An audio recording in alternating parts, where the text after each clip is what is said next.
Olá, bem-vindos ao Programa Brasileiro de Educação Continuada em Saúde Suplementar, o futuro da saúde mental. Eu sou o Dr. Alexei Petra dos Santos, médico oncologista, diretor científico da Educare e mestrando do Programa de Tecnologia de Educação da Universidade da British Columbia, no Canadá. Neste módulo abordaremos gestão hospitalar e saúde mental, com o Dr. Ubirajara Canabarro. Dr. Ubirajara Canabarro é médico reumatologista, consultor em terapia imunológica. E a doutora Elisa Padovan, graduada pela Faculdade de Medicina de Santo Amaro, residência de psiquiatria no Hospital do Servidor Público Estadual de São Paulo e formação psicanalítica pelo Instituto de Psicanálise Lacaniana. Participa da Clínica de Psicanálise do Centro de Estudos do Genoma da USP. Ubirajara, Elisa, bem-vindos. A palavra está com vocês. Olá, doutor Alexei, muito obrigado pelo convite. Doutora Elisa, é um prazer estar com você nos próximos minutos. Olá, doutor Alexei. Olá, doutor Ubirajara. Muito obrigada também por estar aqui com vocês. E acho que a gente já pode dar início à aula de hoje, né? Eu vim aqui para falar sobre gestão hospitalar e saúde mental. Então, vamos lá. O meu conflito de interesse é ser speaker da Janssen. E vamos, então, começar pelas particularidades na saúde mental. O primeiro ponto mais importante é entender que, na saúde mental, nós temos um conhecimento técnico específico. Por isso, o treinamento de todos os funcionários envolvidos é essencial, porque se trata de uma especialidade médica que é bastante específica e que, desde o primeiro momento, quando o paciente acessa o centro de aplicação, ou o hospital, ou o ambulatório, seja lá qual serviço que está sendo gerido na saúde mental, os funcionários precisam ser adequadamente capacitados. As informações também têm que ser devidamente transmitidas aos pacientes e os familiares de forma clara e sistematizada.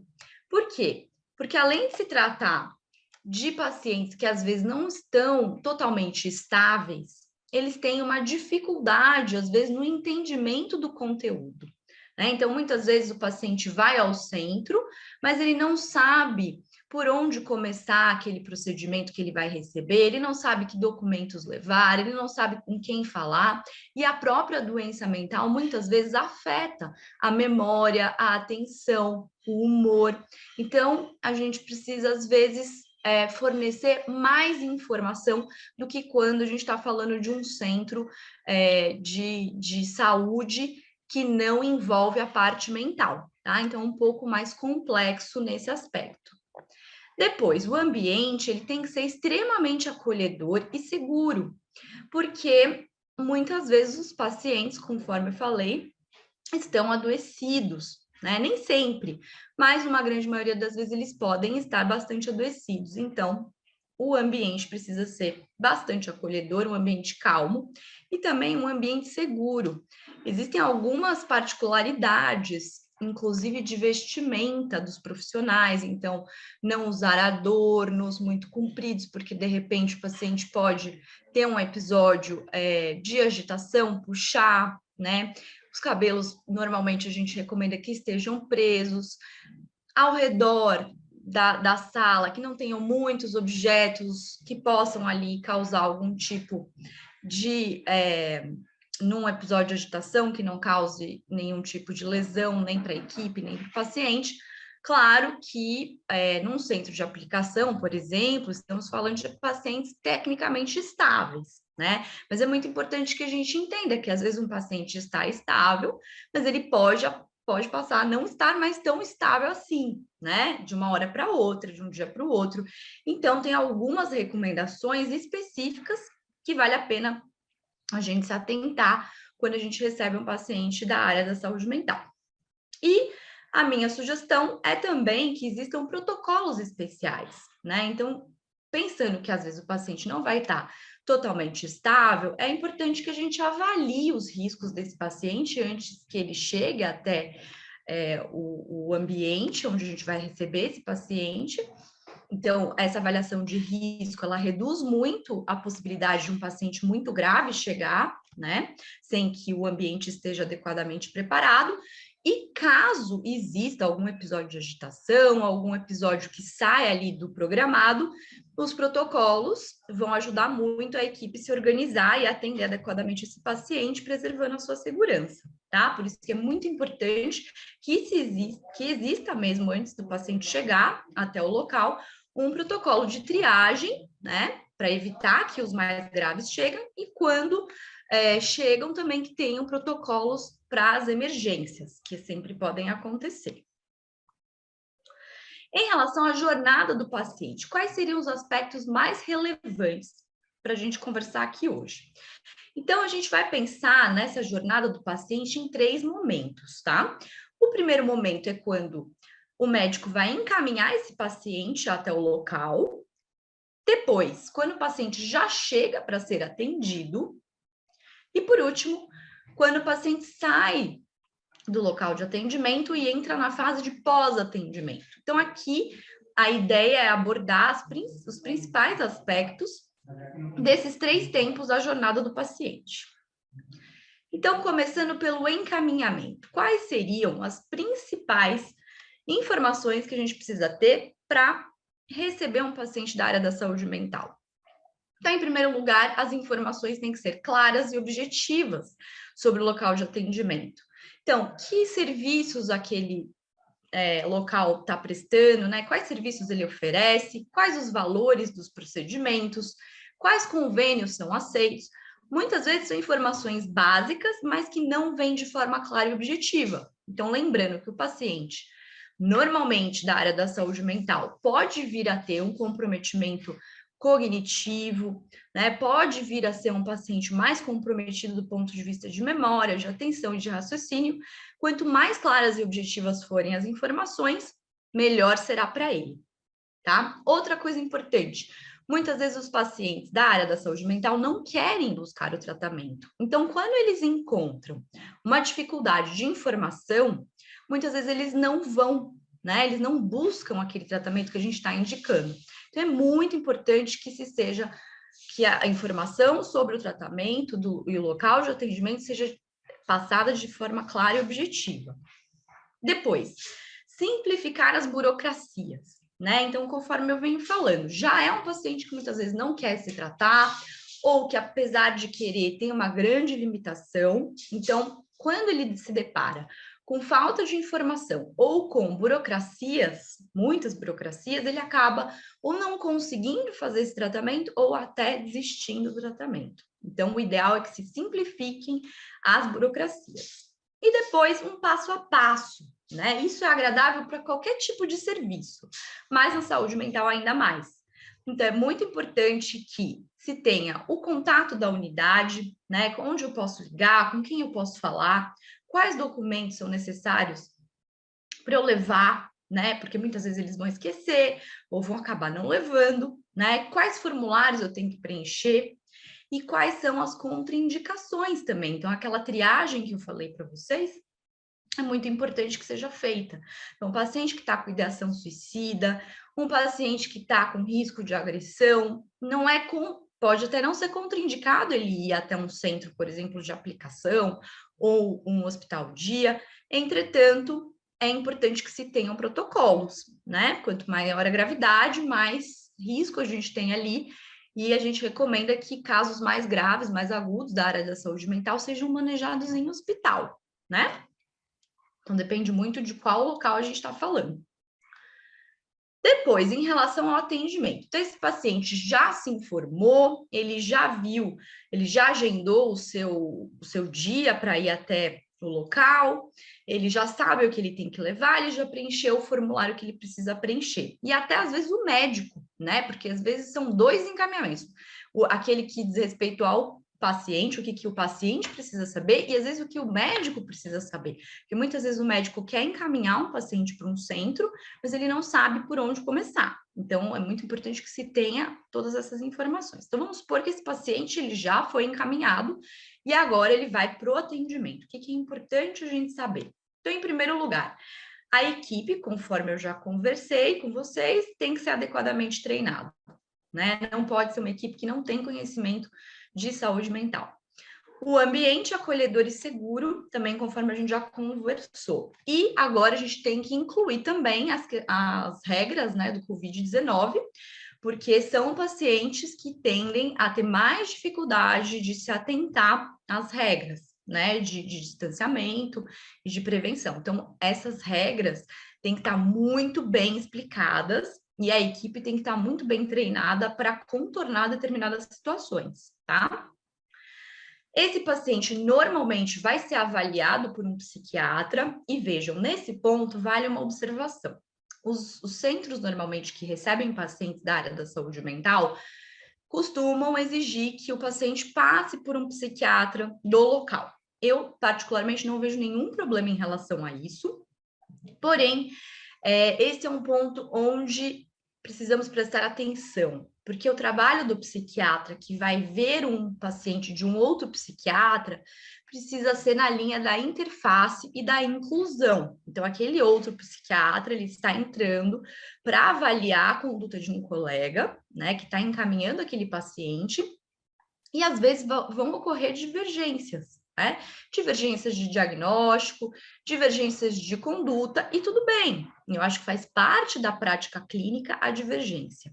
Entretanto, muitas vezes o que se observa é o psiquiatra que vai fazer essa avaliação comentar com o paciente: não concordo com esse diagnóstico, não concordo com esse tratamento, e aí nesse caso é ruim, porque às vezes um paciente psiquiátrico demora anos para chegar no psiquiatra, demora anos para fazer um vínculo terapêutico, e na medida que ele é encaminhado para um local, para receber um tratamento externo, né, aquele que ele está fazendo no consultório ou no ambulatório do seu psiquiatra, e ele recebe a informação de que, de repente, aquele diagnóstico está errado ou aquele tratamento não está correto, isso quebra o vínculo relação médico-paciente, né?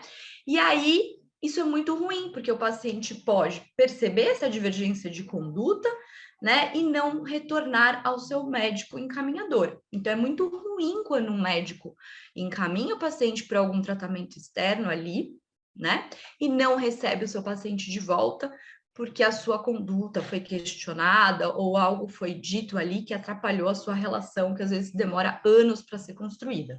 Então, é muito importante que o psiquiatra, né, o segundo psiquiatra, por mais que às vezes ele discorde, né, que ele de repente converse com o outro psiquiatra, que ele não trabalhe contra, né, mas que ele trabalhe nessa linha de interface e inclusão, tá? Depois, o outro ponto importante seriam as informações corretas para o procedimento, né? Então, muitas vezes, as datas de aplicação, por exemplo, quando é uma medicação injetável, né, precisam ser conferidas, porque existem períodos de posologia, né, de prescrição médica que precisa bater com aquela que o psiquiatra, por exemplo, que está encaminhando, pediu, né? Então, se eu preciso de uma medicação injetável a cada 30 dias, precisa ser a cada 30 e não a cada 40. Né? Se acontecer algum problema, aquele psiquiatra tem que ser comunicado, né? Então, as datas são muito importantes, as doses também precisam ser adequadamente seguidas, né? Não pode ter erro de dose, e a data para retornar à unidade também tem que ser adequadamente conferida. Então, o paciente precisa voltar dia tal, né? Então, precisa ter certeza de que esse dia vai ser cumprido. E as orientações também para retornar até a unidade precisam ser muito bem passadas, porque às vezes os pacientes vão receber uma orientação, mas eles não vão conseguir colocar em prática, tá?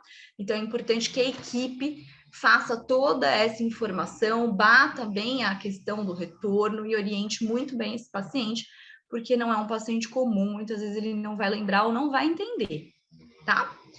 Tendo feito isso, então o paciente já foi adequadamente encaminhado, avaliado, ele já foi até o local, ele já recebeu o tratamento que ele precisava, e agora vamos para uma fase de pós-atendimento. Nessa fase, é muito comum que os locais não prestem atenção. É como se o paciente chegou, né, fez o que precisava ter sido feito, e aí nessa fase acaba que ela fica um pouco esquecida, né? Então, o que a gente pode pensar sobre essa fase da jornada do paciente? Então, o primeiro ponto é entender se esse paciente vai precisar continuar o tratamento. Obviamente que ele vai precisar continuar, mas onde ele vai precisar continuar? Ele vai voltar ao médico prescritor, né? E depois ele vai voltar ao centro com uma regularidade mensal, quinzenal, semanal, ou ele foi apenas uma vez e ele não vai mais voltar. Então, isso precisa ser definido, tá? Porque a ideia é que esse tratamento ele seja fluido, né? E não quebrado e não cortado. Então, ele pode ir ao médico prescritor de volta, ele pode voltar ao centro, e isso tem que ter uma fluidez de continuidade, tá? Então, a gente precisa entender que tipo de paciente é.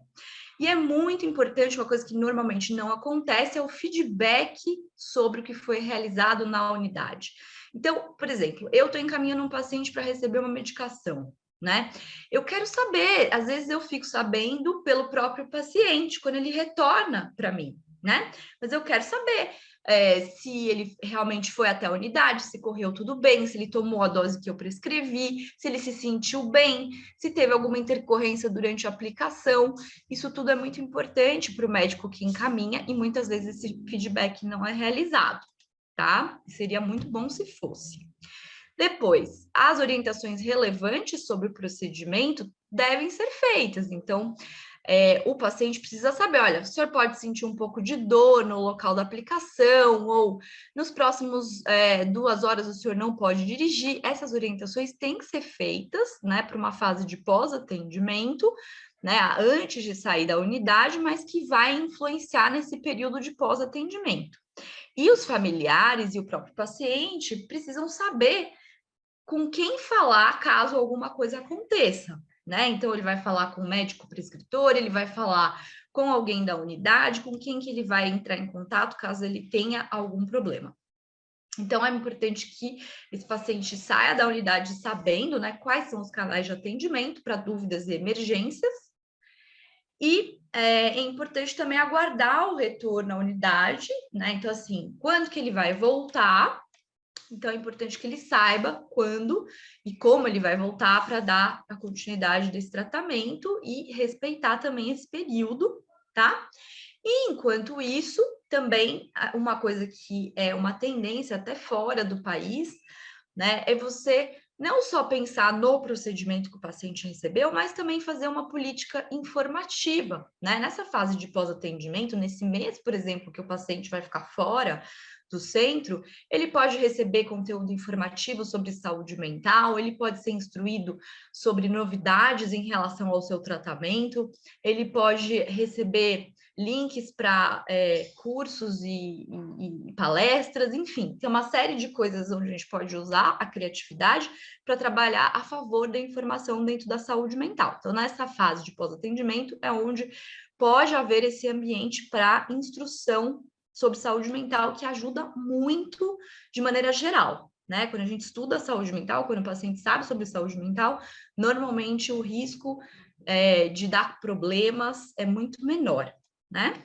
E por último, também, por que não desenvolver eventos integrativos entre os médicos que encaminham, né, os médicos prescritores e os médicos do serviço, né? Então, essa integração de equipe, muitas vezes, ela não acontece porque os médicos não se conhecem, né? Então, às vezes, eu encaminho pacientes para alguns centros, mas eu nunca sei quem é o médico que vai avaliar esse paciente, quem é a equipe que está recebendo o meu paciente. Então, quando se tem um evento integrativo entre equipe, a gente tem muito mais chance de promover continuidade, né, do tratamento entre o médico que encaminha, o médico e a equipe que está ali para receber. Então, isso é uma coisa que pode ser feita, também tem bastante resultado.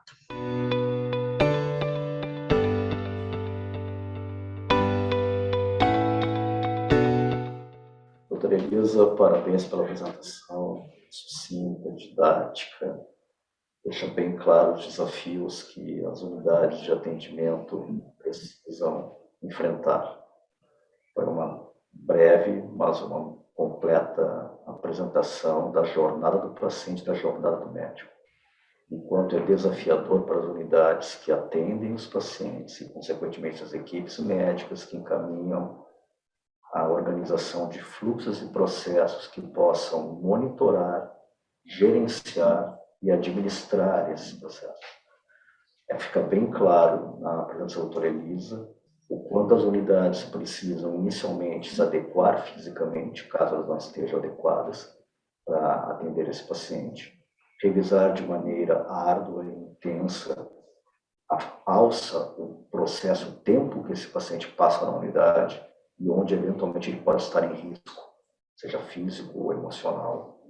E também criar um vínculo muito forte com o médico prescritor. Ou seja, a unidade se torna uma prestadora de serviço para o paciente, para a família do paciente e para o médico. Sem que isso ocorra, sem que essas amarras estejam estabelecidas de maneira muito forte, provavelmente a eficiência do tratamento fica comprometida e todo o trabalho anterior à aplicação do tratamento feito entre o médico e o paciente podem ser reduzidos. Então, foi muito boa a apresentação e é muito sim, didático quanto é nevrálgico para as unidades ouvirem os pacientes, ouvir os familiares e ouvir os médicos encaminhadores. Com certeza. Acho que o nosso grande desafio é essa continuidade, né? De ao mesmo tempo conseguir fazer o que o prescritor está ali pedindo, né? Desenvolver um novo vínculo sem atrapalhar o vínculo do prescritor. Então, assim, realmente é um grande desafio, né? Mas que a gente tem que começar por algum ponto, né? Acho que o primeiro ponto é esse, né? Da gente falar sobre o que a gente encontra aí de desafio e aí na prática, né, mesmo que acho que isso é muito da prática, né, do dia a dia, que cada médico funciona de um jeito, gosta de um jeito, né, assim, tem as suas particularidades também, então é um grande desafio que a gente precisa estar em constante, né, em constante processo mental mesmo, de pensar como solucionar, né? Elisa, esse trabalho ele ganha a eficiência quando a unidade aporta essa tarefa para um colaborador. E aí ele pode chamar de concierge, pode chamar de gerenciamento das infusões, aí depende de cada organograma e de cada termo que cada unidade vai trabalhar. Mas é importante que o paciente, o médico, o familiar tenha um ponto de contato na instituição, que gerencie esse processo, desde a geração de acesso no consultório do médico, o contato com o paciente para agendamento, nas áreas internas de agendamento, de autofarmácia, suprimentos, enfermagem, área médica, e, eventualmente, e fundamentalmente no pós-atendimento, no contato com o paciente e o médico, no momento da infusão, pós-infusão imediata e no intervalo entre os ciclos, eventualmente, que possa ocorrer. Se não houver esse detalhamento, né, essa proximidade entre um colaborador que humanize esse acolhimento, né, e que possa entender a particularidade de cada paciente, de cada médico, o processo ele fica muito mais árduo e a taxa de abandono e perda de eficiência aumenta com o passar do tempo. Muito bem claro o quanto o paciente psiquiátrico ele tem suas particularidades, o quanto ele é especial e quanto ele exige que também quem vai interagir com ele também entenda essas diferenças.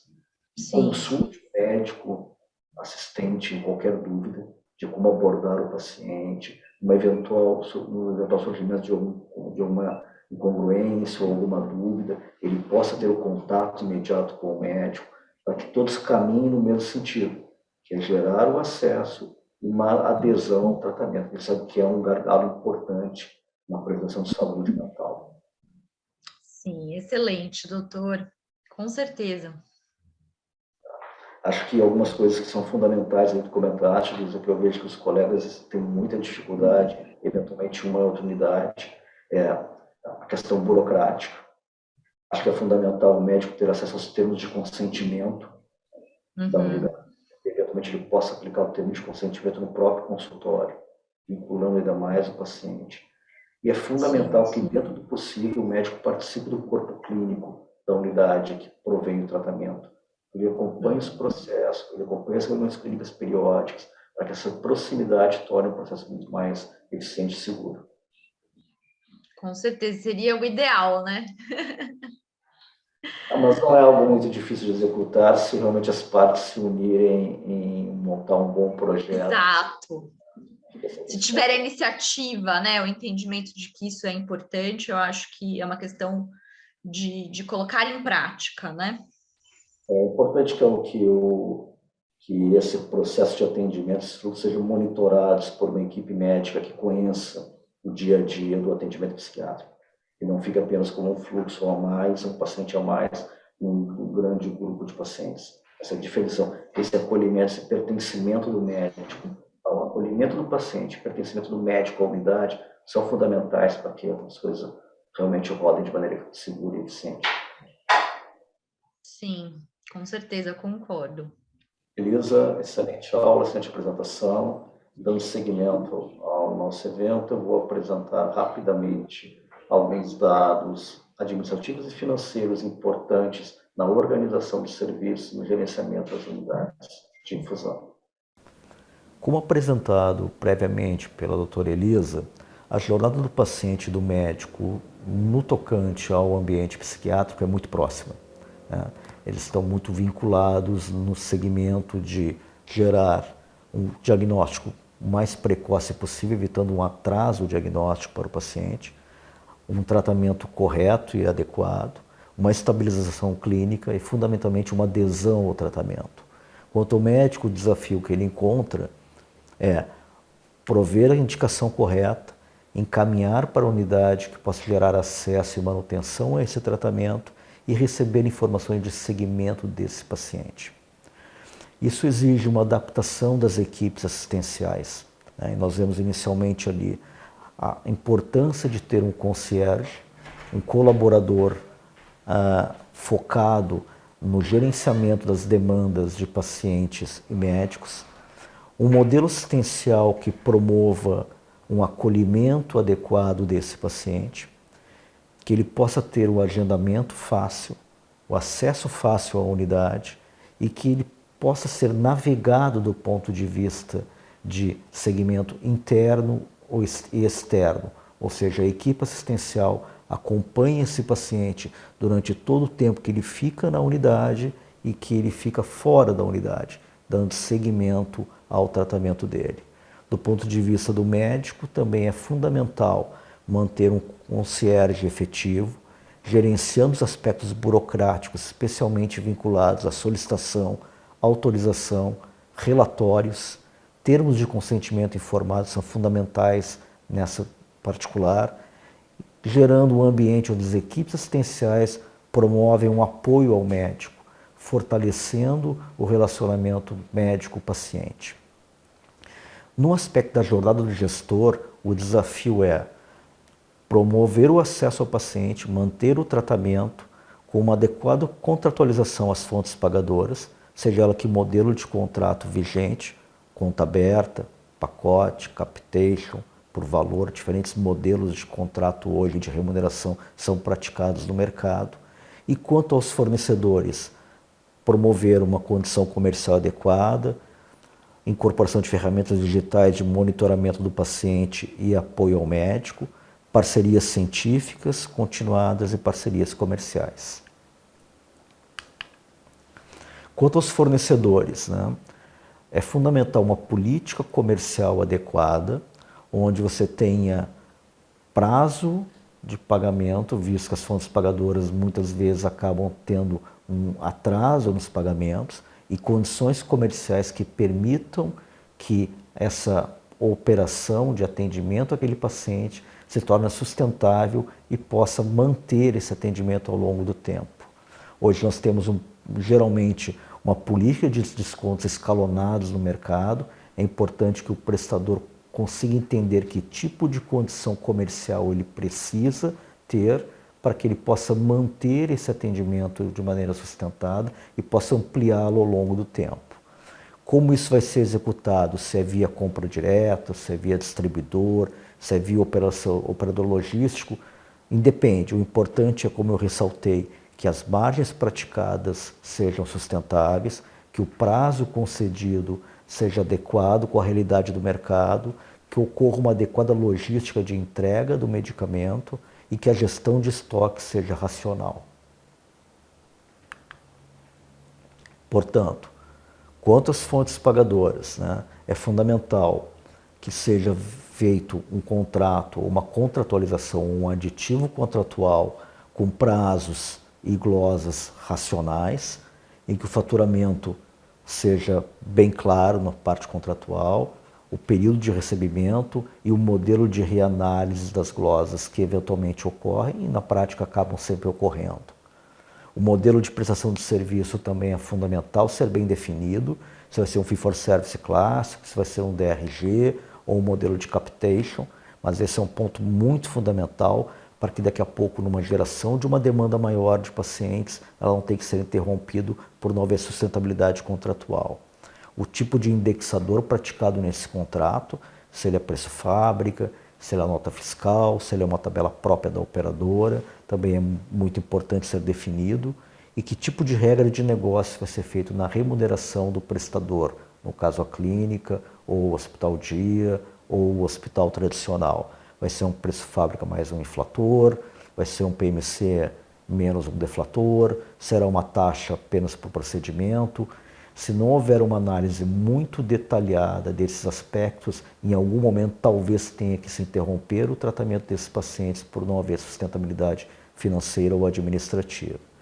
Então, concluindo, é muito importante, né, evitar aquela espiral decrescente de rentabilidade, onde nós temos um contrato de margem pequena, uma compra sem escala e um custo fixo alto.